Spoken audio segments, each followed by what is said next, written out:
Hello and welcome to the Capital Games Movie Club. I am the Wiz. Zero is out. He's out. He's not here. I can't keep coming up with more things like this. So anyway, he's not here. Maybe he'll be back someday. I don't know. He went out to get cigarettes. Okay? There. Done. Anyway, this week we are discussing The Batman, directed by Matt Reeves and starring Robert Pattinson, Zoe Kravitz, Jeffrey Wright, Colin Farrell, and Paul Dano. Okay. Before I get to the movie in question, I have seen all the live-action Batman movies. I've seen some of the animated Batman movies. The animated Batman movies that DC does that's straight to video, which, honestly, if you're a fan of DC Comics and Batman, there's some good movies in there. So if you just really want more Batman movies, the animated ones aren't bad. I would recommend Under the Red Hood and the Dark Knight Returns. Those are great. Yeah, so I've seen all of them. I gotta be honest with you, even after this, I'm getting kind of tired of Batman in movies. I mean, there are so many other... Well, I'm getting kind of tired of comic book movies, to be completely honest, but there are other heroes that you could do in the movies that could work that's not Batman. Even though this movie, The Batman, does something different than the other movies haven't done, I'm still getting a little tired of seeing Batman movies. But I thought before we get started with the review, I would talk about, let's say, my favorite Batman movies. Most would say the Batman movies are all the live-action ones. The 4 Batman movies in the 80s and 90s, the Nolan trilogy, and then the Snyderverse Batman movies in itself. Those would count as movies. But I gotta tell you, my favorite Batman movie has always been Mask of Phantasm. And the reason why, and I'll be honest too, I am a huge fan of the Batman the Animated Series. I think Batman the Animated Series is one of the 10 best TV series of all time. Yeah, TV series, all time. And one day I'll get to the list of what I think my top 10 TV series are, but it's on there. And Mask of Phantasm did something that all of the movies seem to have a problem with doing, and did it in a small runtime. And it's give as much of a good story for Batman as there is for Bruce Wayne. A lot of the movies that have been made when it comes to Batman either do mostly on Batman and Batman stuff, and then sprinkle in some Bruce Wayne, because the audiences want Batman. And they don't really bother with the Bruce Wayne aspect, which the only exception really is Batman Begins, which is my second favorite Batman movie. What's my third? I guess my third favorite Batman would probably be the Michael Keaton Batman, the 88 one. But yeah, like top 3 is Mask of Phantasm, Batman Begins, and Batman 88 or the Batman with Michael Keaton in it. I know some of you are going to be like, well, what about The Dark Knight? Dark Knight's good. I think Dark Knight is a good movie. I think it's way overrated now, and I mean way overrated. It's because of a couple of reasons. One, Batman is an incredibly popular character. Always has been, and for a long time. And two, the marketing push and the mystique around Heath Ledger's performance and him dying right after that film was done added to everything in that movie. So I think, and I will say, Heath Ledger did a good performance in that movie, but Heath Ledger has done better performances in other movies, and it's sad that he died. Like, he would have been an interesting actor that I would have loved to see what he would be doing right now. But man, do I I have to correct myself, because sometimes I feel like, God, I hate The Dark Knight. I was like, no, The Dark Knight's a good movie, but it gets way too overpraised. That's my feeling about The Dark Knight. So yeah, top 3 Batman films: Mask of Phantasm, Batman Begins, and Batman 88 are my top 3, I would say.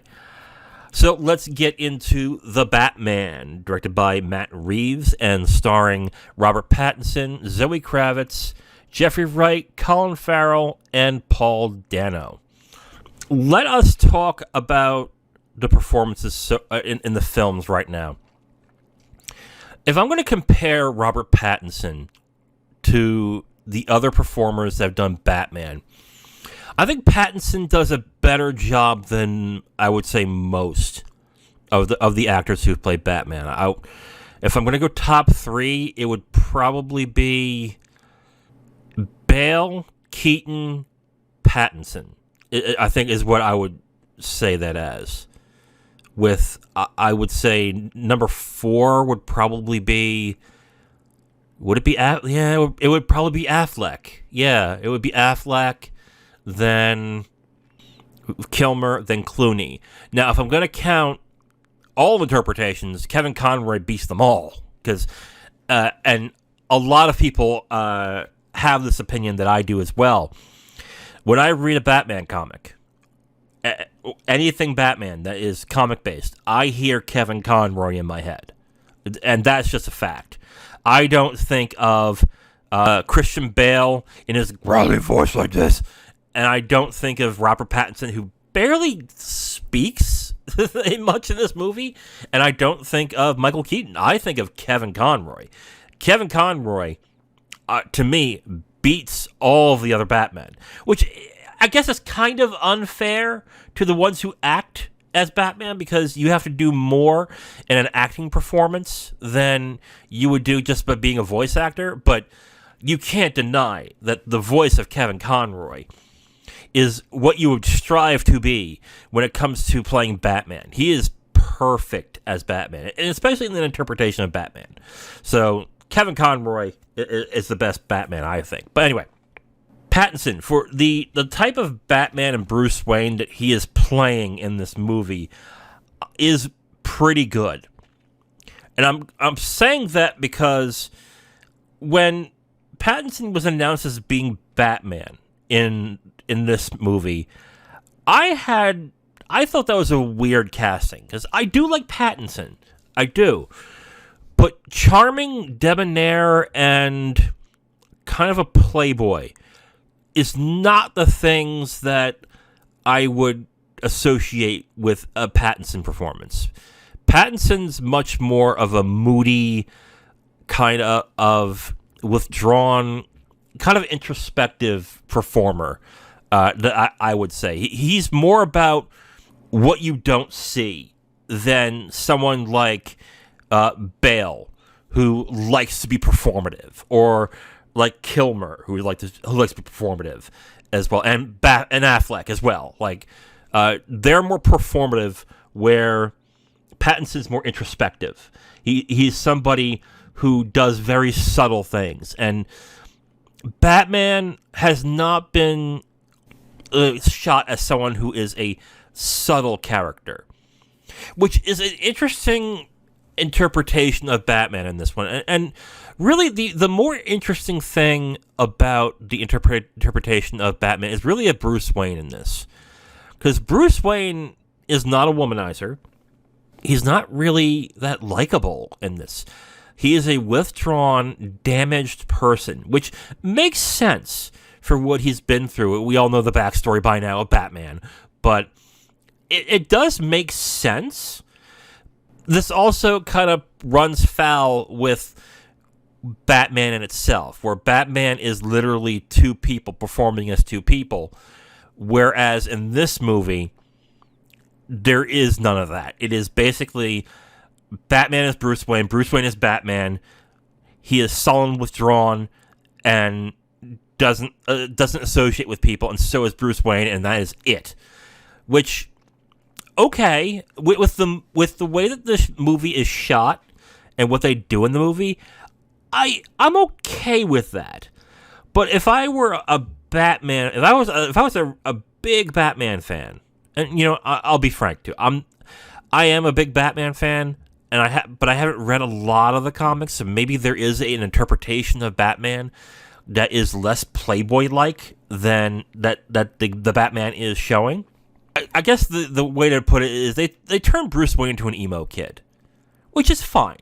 It's okay. I didn't mind it so much, but the movie essentially is Batman. It really only grazes the surface of Bruce Wayne in this.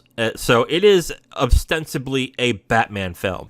And Robert Pattinson as Batman is actually pretty damn good, which I was really surprised by in this. Because, again, I think of either Good Lord, the Twilight Kid, or I think of roles where he is more disturbed, more introspective. Roles like that, much deeper roles. I don't think of him as a good hero type. And the moment you see Batman in the movie, man, does it work. Oh, wow. The initial scene where you see Pattinson as Batman, I immediately said, oh yeah, this works. This works. So the look of him as Batman is very good. And he performs the role quite well. He does all the hand-to-hand combat stuff. I think that's him. He's doing the stunts.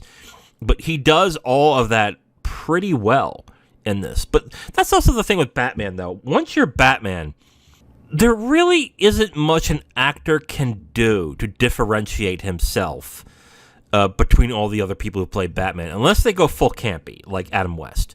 There's really not much you can do, because Batman in itself is he's been interpreted in movies as a very serious person, a very serious hero that takes his job super seriously. So there's really not much you can do with somebody who is, I guess, stoic to a certain extent, and stoic for a superhero, essentially. So Pattinson's good in this. I do like Pattinson as Batman in this. Is he the best? No. Not even close. But I don't think they were going for that. I don't think they were going for, we're going to do something like Bale's Batman or Keaton's. They went an entirely different direction, which I'll get to that later. Keeping up with performances, Paul Dano is actually pretty good as the Riddler, even though you only see his face at the very end of the movie. So it's a weird performance, because it's obviously you can hear him in the movie, and he does the performance very well, just from a voice perspective. So, because he is obscured throughout the entire movie, and that's an interesting interpretation of the Riddler too. So I like Dano in this. I thought Zoe Kravitz was okay as Selina Kyle. The whole thing with Catwoman is that she straddles the line between bad guy and good guy. And clearly they didn't go that route in this. They wanted her to be more of a vengeful spirit, someone who just goes out for revenge. And Batman is the exact opposite. He doesn't want to give in to his revenge impulses.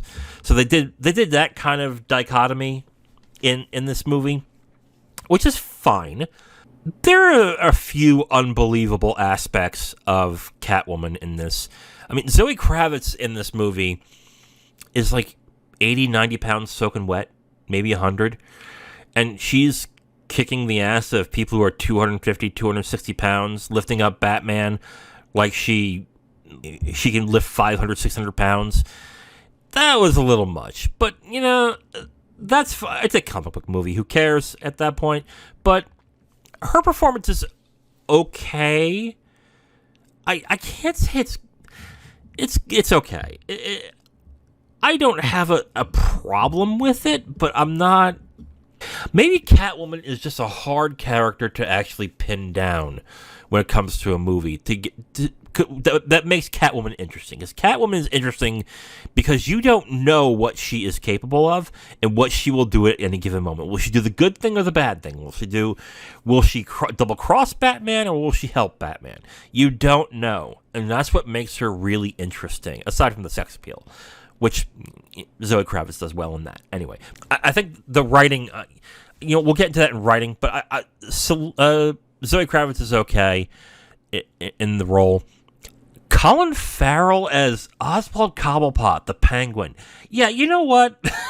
I thought that was an interesting interpretation to turn him into an Italian gangster. That's funny, I guess. I never thought I would hear an Italian called Oswald, but okay. I'll run with it. Colin Farrell pretty much chews scenery in this.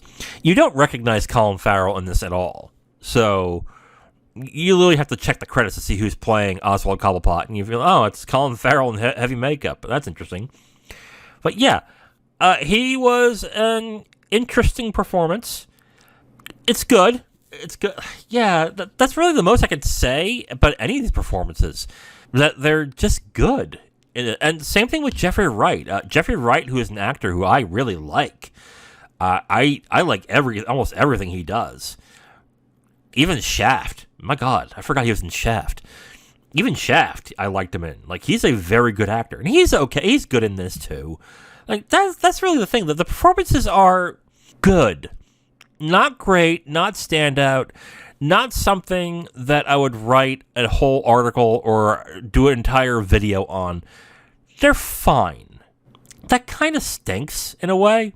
Because these are really capable actors that can pull off really good performances if they are given good material. But they're just good. And I think the reason is because of the screenplay of the movie. Now, I want to say this when it comes to the writing. The idea that they gave in this movie, which is basically make the Batman a detective, because the Batman is the world's greatest detective. That's what he's always been known as. And that is kind of the appeal of Batman as well, alongside the hand-to-hand combat and the stealth and the ninja-like stealth and everything. But it's the fact that he's a world-class detective is what makes him one of the more interesting superheroes in DC. And none of the movies really honed in on that. They just wanted to do the hand-to-hand combat and the stealth sequences. That's what they wanted. The fact that they went the detective route, I thought was a very good idea. The fact that they turned it into a noir, a noir crime murder mystery movie with Batman, I thought was an excellent move on this. I thought it was a really good move. I just don't like how they executed it, especially with the Riddler. The Riddler is seen most as a cheesy character. He does some riddles here and there, and no, you got my thing. Here's another riddle. And they went to the darker side with this to show how really unsettled the Riddler is. But the thing I really started noticing is that the film seems to be held back to a certain extent. Like it feels like that. I'm just going to give the whole blueprint here. The Batman is it's a really good template for a great Batman movie. It's got the pieces. It has the detective aspect of Batman. It has a really good villain in the Riddler. You have a very good James Gordon that you can like.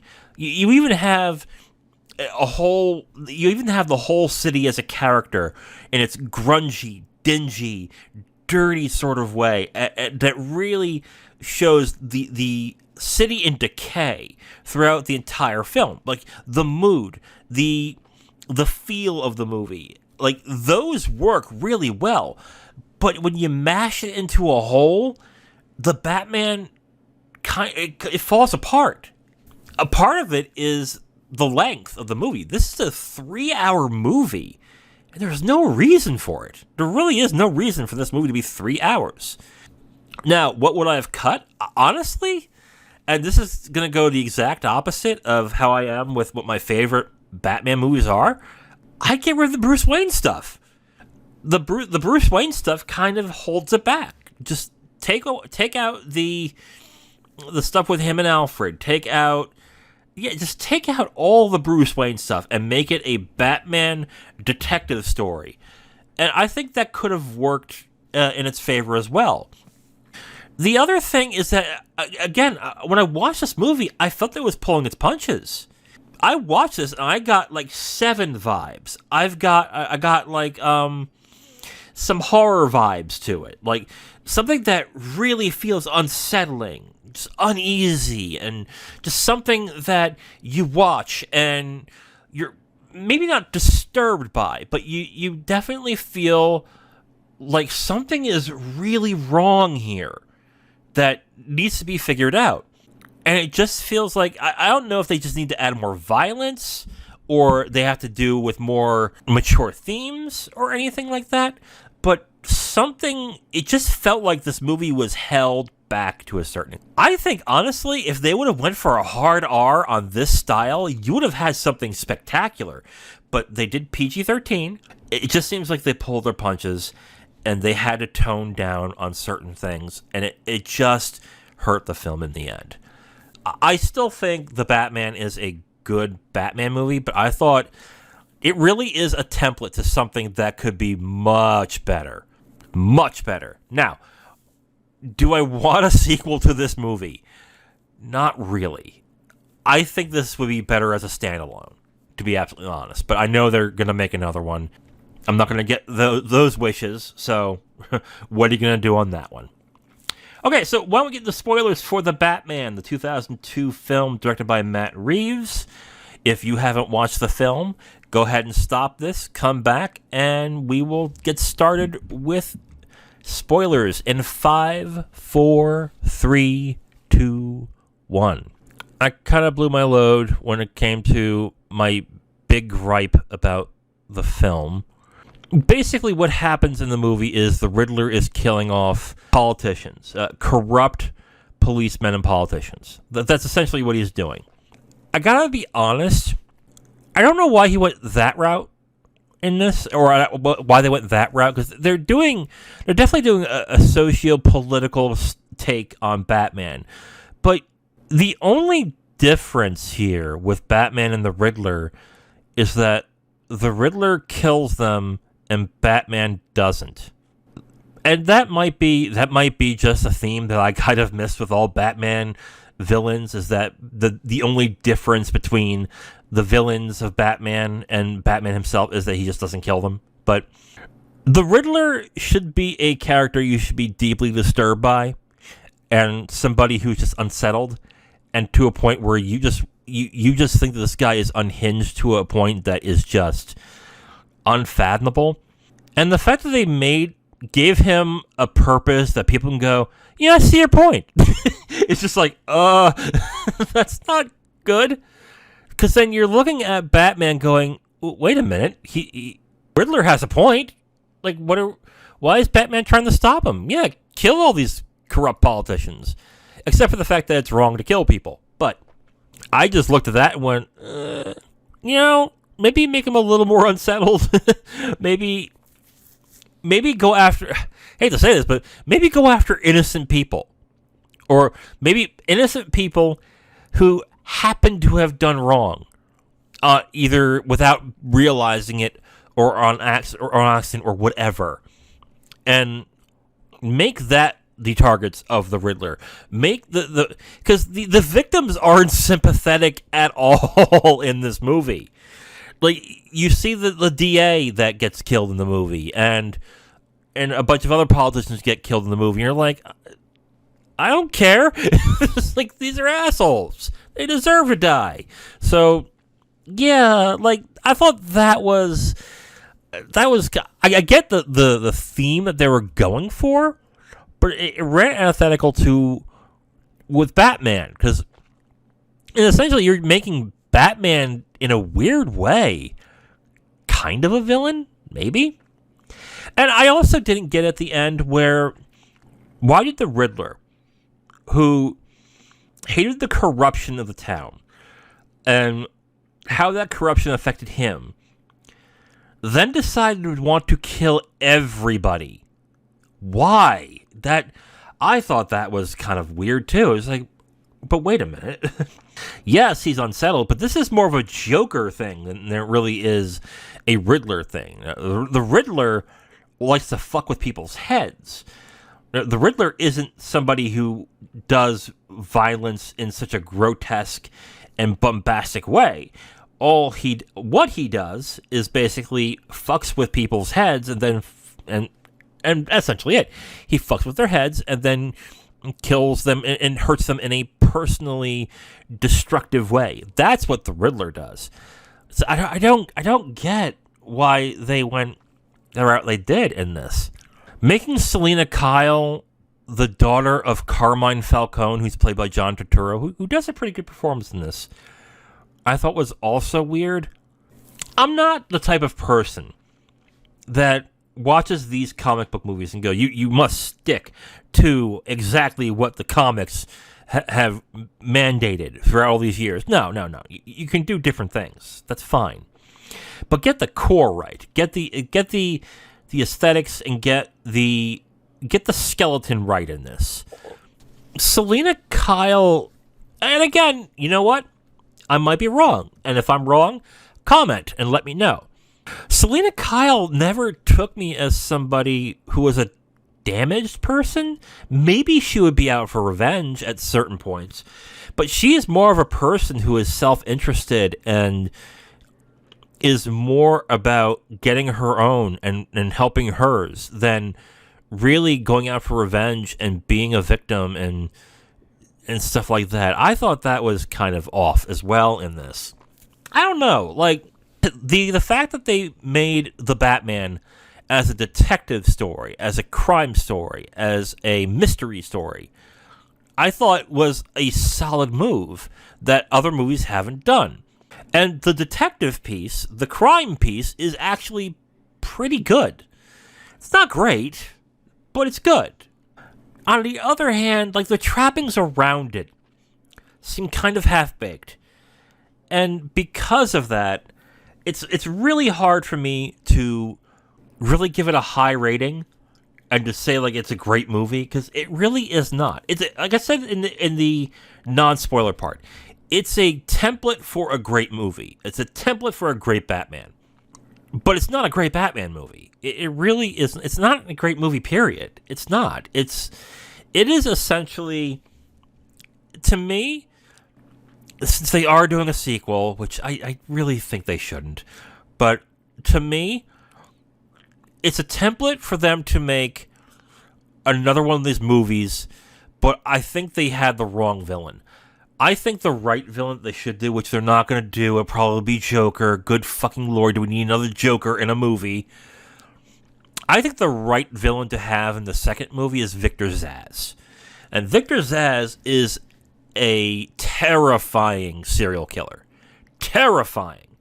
And the mood and everything that they did in this movie would go perfect with a Batman movie with Victor Zsasz as the villain.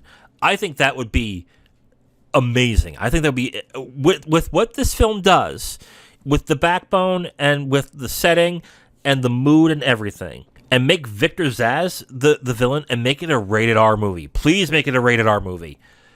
It would be fantastic. I think that would be a great idea. I doubt they'll ever do it because most people who aren't diehard Batman fans don't even know who the hell's Victor Zsasz is. But there are seeds and ideas in this movie that could make a fantastic Batman movie. Probably be the best Batman movie that could ever be made. But the way it was written and the execution, I feel, was not up to par in this. All right, so I'm going to get to my final thoughts. The Batman is a good movie. I did enjoy watching it. I mean, it's better than, God, it's better than the Batfleck movies, okay? And I like Ben Affleck, but man, those Batman movies, what was it, Justice League and Batman, Superman, Dawn of Justice, they were not good. Especially Justice League. Oh my lord, was that bad. They definitely went a different route in this movie. They went for a dark mood piece in this, which I did appreciate because I do like mood pieces and I do like movies that want to envelope you in the feelings that they're trying to portray in the movie. I would say like the Zack Snyder movies, which was just dark for dark's sake. This was just dark without something good behind it. And while I did enjoy the movie, I think Pattinson's pretty good as Batman. I think the performances are pretty good. I just think that the writing just didn't give it the extra oomph it needs. I would say this is a passable Batman movie. It's a 3-star to me. I was debating whether I was going to give it 2.5, but I think 3 is fine. I just saw things in the movie where I said, man, if this was just a little bit better, this would be amazing, but it's not. And it just needs more. It needed more time in the oven, is what I would say. It needed more time for a better, maybe a better writer or just another rewrite for them to get everything they wanted down right. That's just the issue I have with it. It's a 3-star movie. I did like it. I would say it's a disappointingly good movie because everything, the pieces they have there could make a really good whole, but it just didn't gel well. So that's 3 stars for The Batman. Okay, so we are at the end of the review. This month was the Criterion sale at Barnes & Noble. And yeah, I said that I was going to not get much. I was just going to be like, you know what? I got a lot last month. I don't need more. So, I'll just get a few. And, that'll be fine. Oh, no, that's not what happened. That is not what happened. I went overboard. So, and this is bad because I have to do Christmas shopping too next. So, not good. Okay, so before I get into what I got from the Barnes & Noble sale, I just want to point out that I got the Infernal Affairs trilogy from Boxwalla. It was $50. I got it. I paid for it a few months ago, and it came in this month. Me and Zero reviewed Infernal Affairs 1 for the channel, and then we also reviewed The Departed. If you haven't listened to those, check those out. The Infernal Affairs movie was very good. And when Zero told me it's a trilogy, I was like, okay, I gotta watch these then. So it's got a nice cover in it, and it's got all 3 movies. And apparently, if Zero is correct in this, it's got the cut that Zero watched. So I'm gonna watch 1 again at one point, so I can check out the stuff that I missed in the cut that I saw. So that'll be interesting to watch. Here are the movies I got from the sale from Barnes & Noble. First movie is Eve's Bayou, directed by Cassie Lemons. I saw this movie, wow. God, was it like 97, 98? And this was a really good movie that not a lot of people talked about. It's got Samuel L. Jackson in a very charming performance. And it's about these girls, especially this one girl, who gets involved in voodoo and the things that happen throughout the film. It is a very good movie, and if you haven't given Eve's Bayou a chance, I would say pick it up and give it a shot. Eve's Bayou is a very good movie. Gilda was the next one I got. I, of course, watched Gilda a few weeks ago, and since I liked it, since I liked the movie, I thought, why not get the Criterion, check out the special features. So, yeah, I got that. Gimme Shelter, the Rolling Stones documentary. I've watched this a while back in college. This is a crazy documentary. And if you haven't watched it, I would say give it a shot, even if you're not a Rolling Stones fan. It's about the Altamont Speedway concert. And if you guys know your history about music, you might know what the Altamont free concert was like. So that's an interesting thing to sit through. High Sierra is the next one. This is the Humphrey Bogart movie. I like Humphrey Bogart. I want to see more of his films. That was kind of a no-brainer to me. Le Cercle Rouge is the next one. This is from director Jean-Pierre Melville. I've become a big fan of Melville. I first started watching his films after I saw Army of Shadows, which was a really good movie. So I would recommend that, and I can't wait to watch this. Picnic at Hanging Rock, the Peter Weir movie. I saw this movie a long time ago, and this is a unsettling but really beautiful movie. It's not like unsettling in a violent way, but it does make you feel uneasy. So if you like, maybe not horror films, but thrillers, I would definitely recommend this. This is a good movie. Power of the Dog, the Jane Campion film that got her Oscar for Best Director. This is a very good movie, but I don't get some of the interpretations that this movie has. I look at this film as a film about toxic masculinity and what it does to not only the people around the person, but also to the person who is toxic to a certain extent. I liked the film quite a bit. I think Benedict Cumberbatch did a good performance, but it's a Benedict Cumberbatch performance. It's the same as he always does. So, yeah. I think it's a good movie. I would check it out if you haven't seen it yet.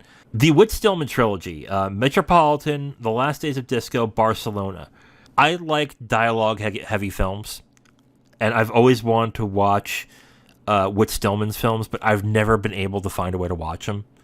So when this came about and this was on sale, I was like, you know what? I'm going to jump on this. It's been a long time since I've seen The Last Days of Disco, and I've been wanting to watch it again. So I just picked that up. Yi, the Edward Yang film. I've heard great things about this movie, and that's it, really. That's really the reason why I got it. Like, I've just heard really good things about this movie, so I definitely want to check it out. Malcolm X, the Spike Lee film with Denzel Washington. I saw this film a long time ago. It was really good. A really good film. Buoyed by a very good performance by Denzel Washington. Direction from Spike Lee is fantastic. I can't wait to jump into that. Wall-E. Wall-E is the next one that I got. Wall-E is... I will say this. Wall-E is not my favorite Pixar movie, but it is a fantastic Pixar movie.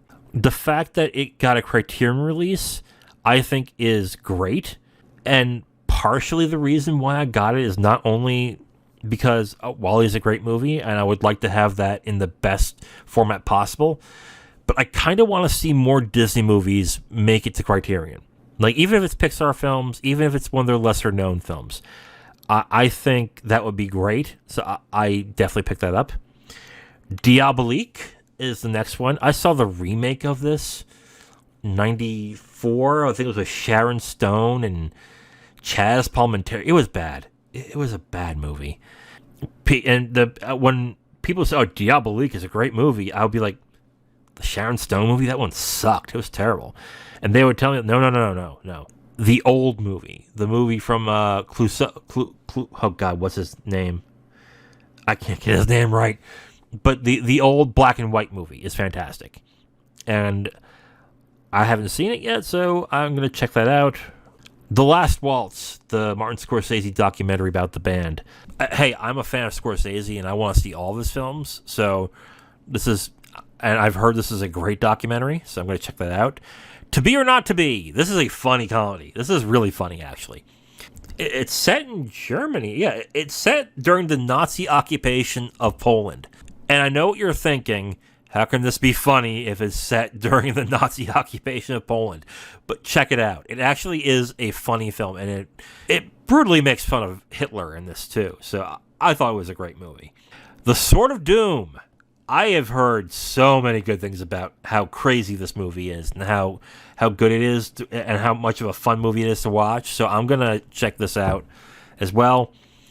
And The Tales of Hoffman. Through the Criterion Collection, I have gotten to see a lot of Pressburger and Powell movies, The Archers. And I've heard this is one of their better films. And I love The Red Shoes, The Life and Death of Colonel Blimp, Matter of Life and Death. They're great movies. If this is another Powell and Pressburger film, I want to see it. What I would really want to see is Peeping Tom. I definitely want to see that movie, but it's out of print, and I don't see anybody else making runs of that movie. So that sucks, but yeah, those are the but since Tales of Hoffman's there, I'm going to pick it up right away. So there's Tales of Hoffman. Those are my picks. I am not buying for a while. I got plenty now. So yeah, I think I'm done with Criterions for the next year, I would say. So those are my picks.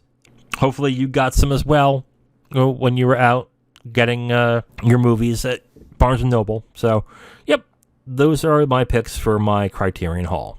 All right, so let's get into some news here. I think the big news that happened on Sunday. The CEO of Disney, Bob Chapek, officially stepped down out of nowhere, and Bob Iger, the person who he succeeded, is now back as CEO. Now, stories have been going out a lot is that Iger was very critical of Chapek throughout the entire time that he was running Disney, saying that he lost the personality and the soul of what Disney is. Which is funny because Iger picked Chapek to actually succeed him. But you can't deny that Chapek has not been doing that hot of a job in the past 2 years. Mind you, he was the CEO during the pandemic, so you have to give him some slack there. But he did a lot of cost cutting.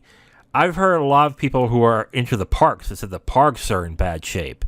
They kept slashing budgets on numerous things.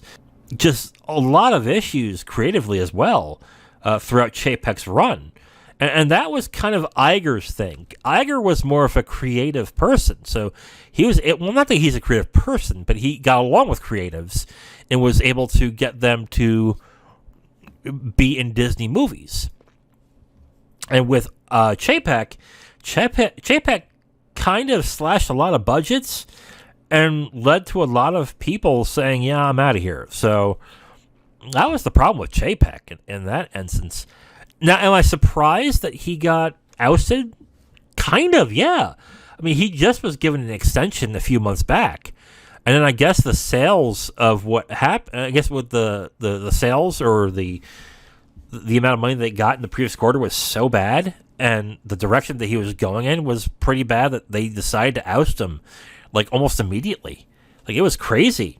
For those of you who have not been happy with the MCU and Star Wars direction that's been on there, those things that have been going on happened under Iger. So if you think that Chapek leaving and Iger coming will mean that those things will get better, you might want to slow your roll a little bit, because if you're not happy with the direction things are going, the only thing Chapek did was make them cheaper. He really wasn't somebody that I would say was a creative force. He was a numbers guy. And he showed that throughout the entire time he was running Disney.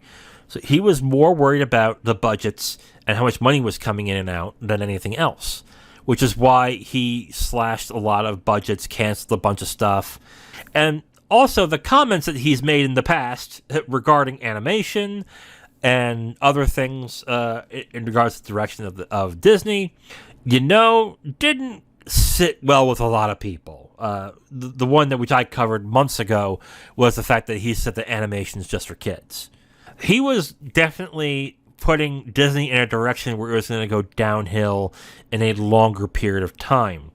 The funny thing is that Iger is back. People are wondering, why is Iger back? Because Iger wanted to step into the sunset and he wanted to do politics, which is why essentially Disney became much more political as his reign ended, because he wanted to be president, and when he realized that wasn't going to happen, I guess he came back to Disney. I guess this is precisely what happened. The rumor that's going around right now with Iger is that he is there to sell the company. He is basically there to just get the company sold and let somebody else deal with Disney, essentially is what's being told. That sounds plausible, but here's the thing. The only people that would be able to purchase Disney is Amazon and Apple, is how I see it. These are places that are looking for content, sure. They would want content for, I guess, Apple, just for content reasons. They would love to have Pixar. They would like to have the Disney brand and everything.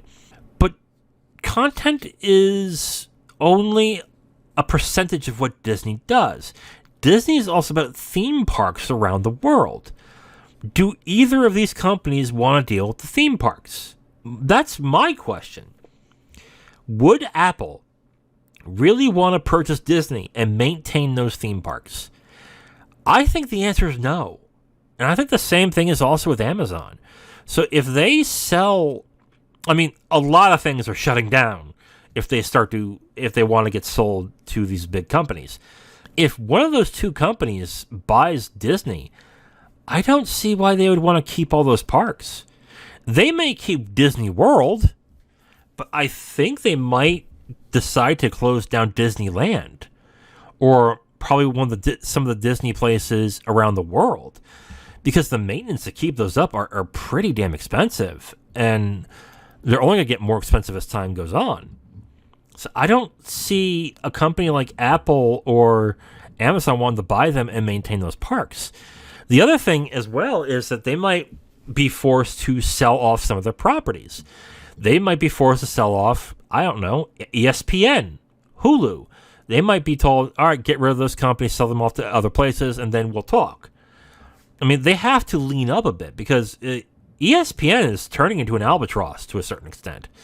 Like, ESPN is not making the money it used to. It's still making money, but the amount of profits going down faster and faster and faster.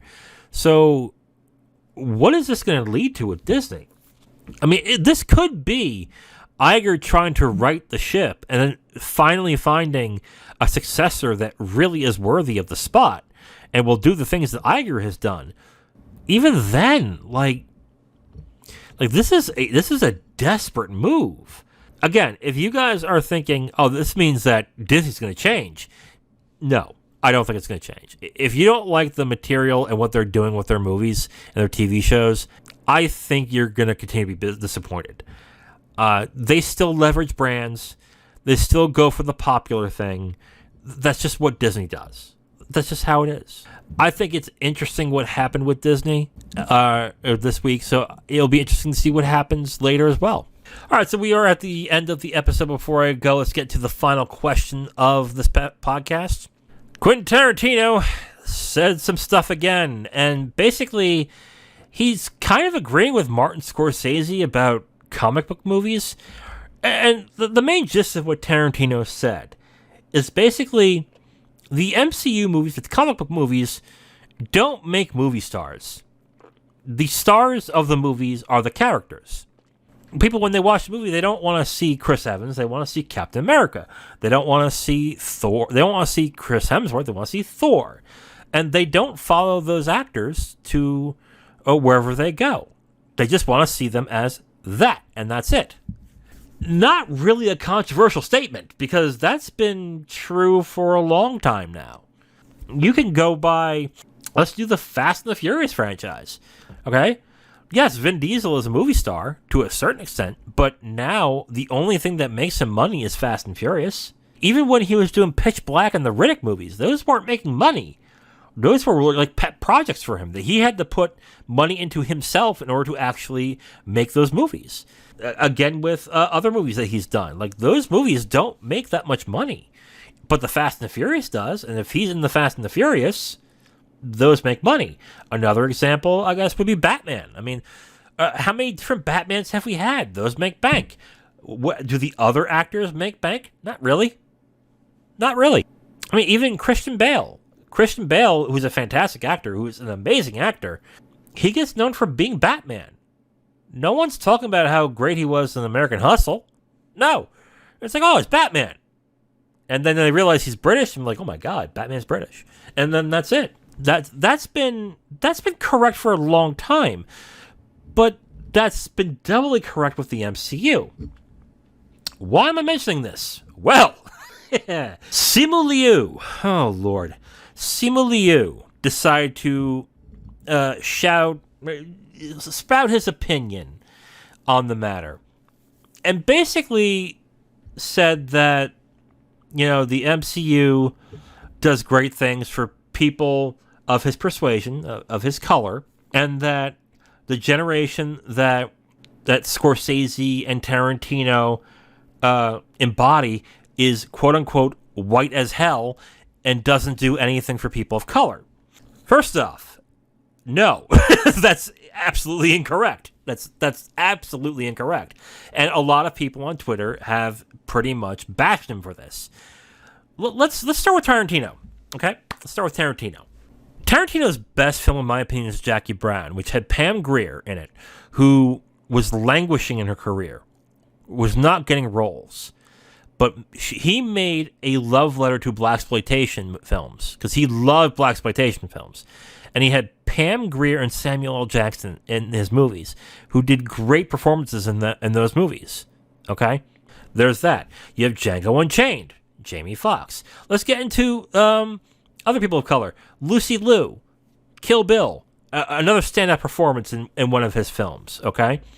Let's talk women. Uma Thurman.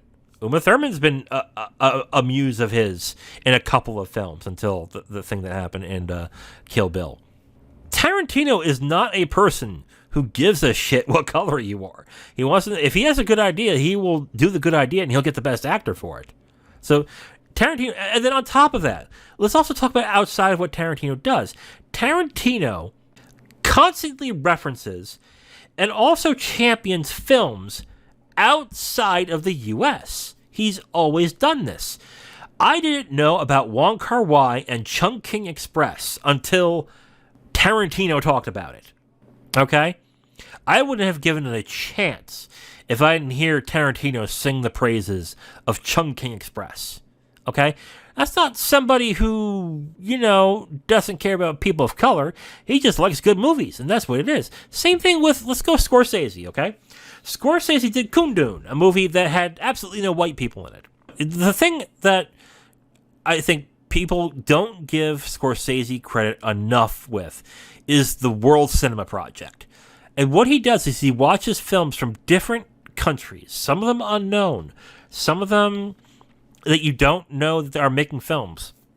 And he brings them to light and releases them, some of them through Criterion and in other areas. I would have never heard of Tuki Buki if it wasn't for Scorsese. So what is this? And the thing that really pissed me off about this as well is that Simu Liu essentially said that these directors are gatekeepers who don't let people of color flourish. Bro, let me tell you something.